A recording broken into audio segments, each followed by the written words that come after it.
Hello viewers, I am Renuka and today's remedial class we will continue with illumination. In the last class we had studied about illumination and different factors, definitions of some factors which are related with the illumination, that is electrical illumination.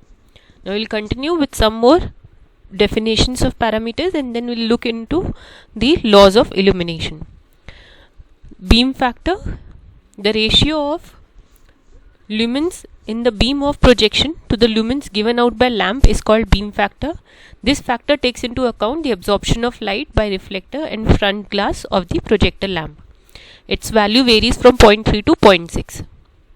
Reflection factor, when the ray of light impinges on the surface, it is reflected from the surface at an angle of incidence, which is as shown in figure below. A certain portion of incident light is absorbed by the surface. The ratio of reflected light to the incident light is called reflection factor. Its value is always less than unity. Solid angle. Solid angle is the phase angle subtended at a point in a plane by two converging straight lines, and its magnitude is given by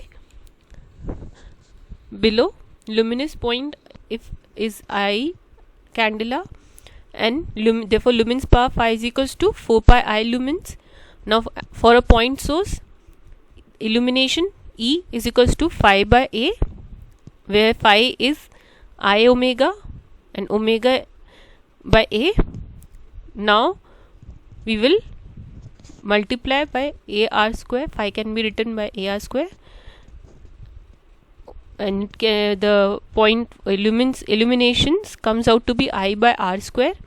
Therefore solid angle subtended ohm is equals to A by R square. Therefore theta is equals to arc by radius in radians. The largest angle subtended by the light at a point is 2 pi radians. Solid angle is the angle generated by the surface passing through the point in space and the periphery of area. Solid angle is denoted by omega and is expressed in steradians and is given by the ratio of area of surface to the square of distance between the area and the point, that is A by R square. Solid angle is A by R square, area of the surface to the square of the distance between the area and the point, that is omega is equals to area by radius square, that is A by R square. Therefore the largest solid angle subtended by a point is that due to sphere at its center. If R is the radius of any sphere and its surface area is 4 pi R square, then the distance from its surface and from the center is R. Therefore solid angle subtended by the center at its surface is omega is equals to area by R square. Now area is 4 pi R square, so 4 pi R square by R square, so it comes out to be 4 pi steradians. Now what is steradian? It is a unit of solid angle and is defined as the solid angle that subtends on a surface on the sphere equivalent to the square of radius. Now we will study the laws of illumination after the parameters which we have studied. There are two laws of illumination. One is law of inverse square, and the second being Lambert's cosine law. Now we will study first laws of inverse square. If the source of light which emits light equal in all direction is placed at a center of the halo sphere, the light will fall uniformly on the inner surface of the surface, that is each square mm of the surface will receive the same amount of light. If the sphere is replaced by one of the larger radius, the same total amount of light is spread over larger area and it is proportional to the square of radius. The amount which falls on any square mm of such a surface will therefore diminishes as the radius increases, and it will be inversely proportional to the square of distance. A similar relation holds if we have to deal with a beam of light in the form of cone or a pyramid as shown in the figure below. If we consider parallel surface which cut the pyramid at different distance from the source, the area of these surfaces are proportional to the square of their distances, and therefore the amount of light which falls on 1 unit of area of these surface is inversely proportional to the square of distance between the area and the source. This relation is referred to as laws of inverse square, and it can be mathematically proved as below. That is, inverse square law will gives you EV illumination is equals to IV by d square. From the figure we can see that there is a source of light which is projected on a surface first, which is 0.5 meters away from it, and other which is 0.5 plus 0.5, that is 1 meters from away from it. So the light falling on it at the first point is 40 I m by m square, and when the second, which is 1 meter apart from it, is 10 meters per meter square, as the light diminishes by the square of distance between them. Polar curves. All our discussions so far have been based on the assumption that the luminous intensity or the candle power from a source is uniformly distributed on its surrounding surface. But none of the practical type of lamp gives light uniformly, which is distributed in all directions because of its unsymmetrical shapes. It is often necessary to know the distribution of light in various directions to ascertain how the candle power of light source varies in different directions. The luminous intensity in all directions can be represented by polar curves. If the luminous intensity is a horizontal plane passing through the lamp and is plotted against angular position, a curve known as horizontal polar curve is obtained. If the luminous intensity in a vertical plane is plotted against the angular position, a curve known as vertical polar curve is obtained. The typical polar curves from an ordinary filament lamp are shown in the figure below. C. The polar curves are used to determine mean horizontal candle power, that is MHCP, and mean spherical candle power, that is MSCP. They are also used to determine the actual illumination of a surface by employing candle power in a particular direction as read from the vertical polar curve in the luminous calculation. The main horizontal candle power of a lamp can be determined from the horizontal polar curves, taking the mean value of candle power in horizontal direction. Mean spherical candle power can be determined from the vertical polar curve by Roussier's construction. Now, what is Roussier's construction? The construction is illustrated in the following figure.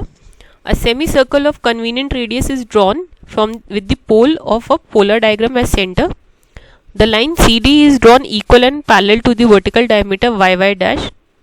Now, from this line CD, ordinate equal to corresponding radius of the polar curve are set, such as BD is equals to OK and GH is equals to OF, and so on.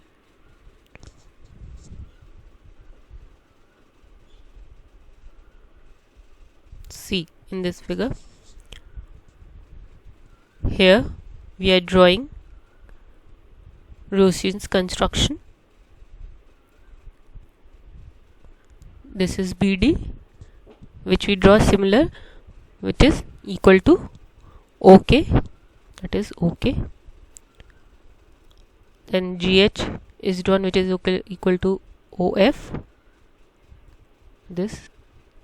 Then similarly this is drawn, and this lines which are drawn to it at the end, this complete is equal to this complete.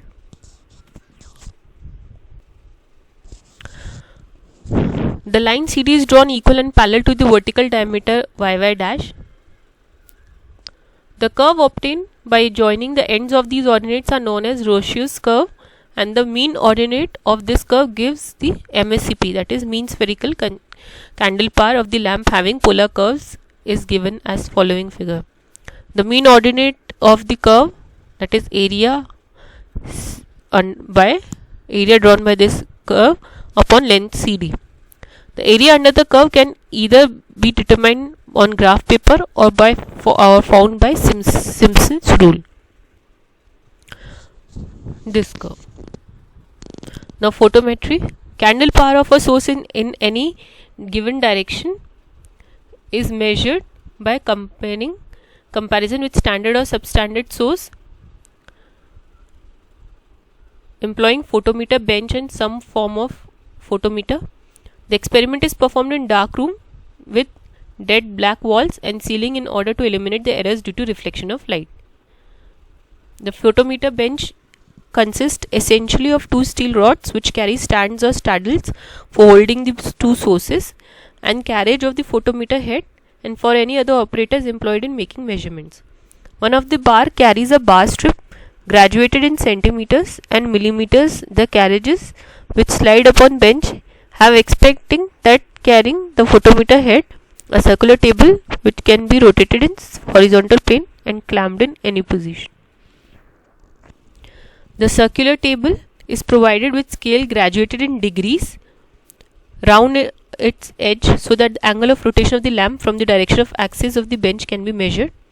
The bench should be rigid so that source is being compared may be free from vibration, and carriage holding the photometer head should be capable of moving smoothly with very little effect. The photometer head acts as a screen for comparison of illumination of the standard source and the source under test. There are different types of photometers which can be used for the purpose. Some of them are described. Principles of most methods of measurement is based upon inverse square law. The standard source whose candle power is known, say it is S, and the source under test whose candle power is to be determined, are set on the bench at a distance apart with some type of screen in line with and in between, as shown in figure above.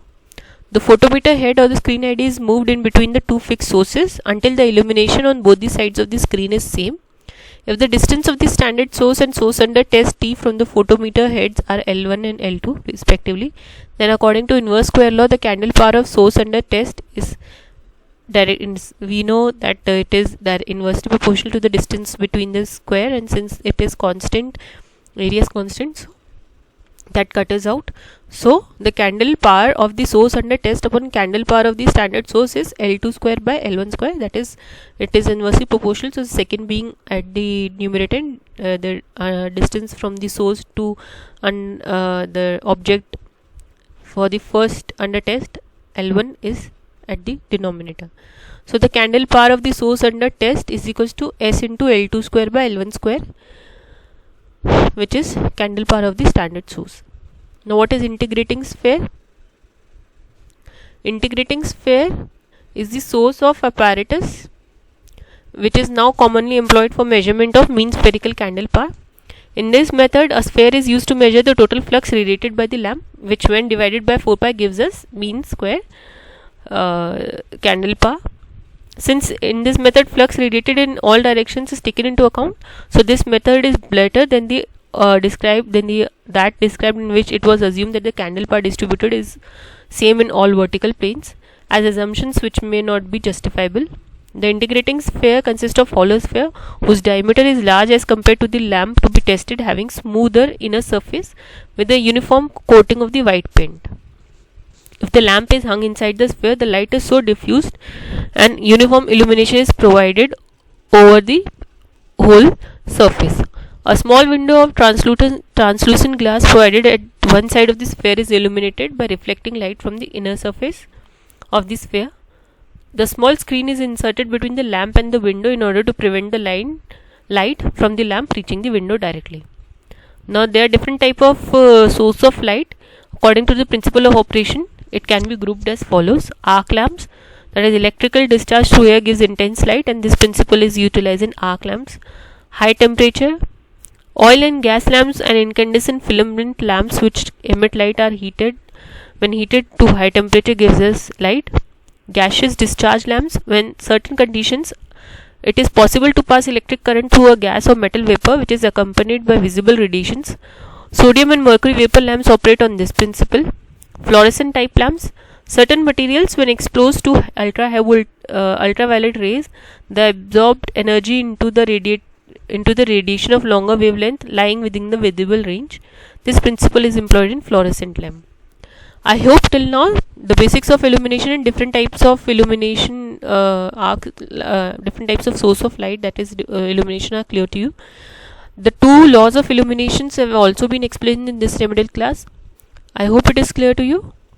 Till then, keep studying my previous remedial classes and previous to that videos. Thank you.